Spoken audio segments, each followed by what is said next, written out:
La ripresa a pieno regime delle attività economiche è stata purtroppo accompagnata in tutta Italia, Veneto incluso, da un aumento del numero degli incidenti, anche mortali, sul lavoro.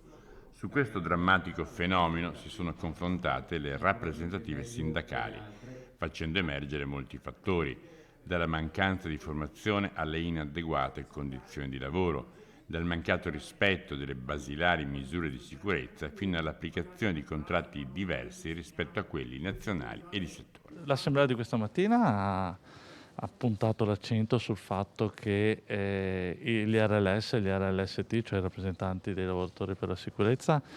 hanno fatto bene il loro ruolo, sono stati un punto cruciale della pandemia nella gestione dei protocolli. In effetti e infatti la nostra provincia è una delle province dove ci sono stati meno casi e meno problematiche per quanto riguarda la pandemia. Sono emerse la consapevolezza e l'attenzione dei nostri RLS e RLST sul territorio rispetto al problema della sicurezza, che è un problema grave che attraversa tutto il paese. Belluno leggermente meno perché non ci sono stati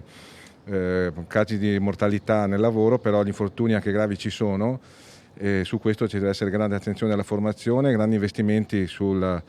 sicurezza da parte delle aziende. Non ultimo fattore in questo senso il fatto che durante l'emergenza sanitaria si sia allentato il presidio e l'attenzione sul sistema di prevenzione sia territoriale che aziendale. Dal momento in cui si riusciva a capire che l'emergenza Covid stava un po' scemando per l'utilizzo dei vaccini e quindi c'era una qual forma di ripresa delle attività produttive che man mano cresceva, c'è stato anche un aumento proprio esponenziale, parlo di tutta Italia nel Veneto, Belluno un po' meno per fortuna,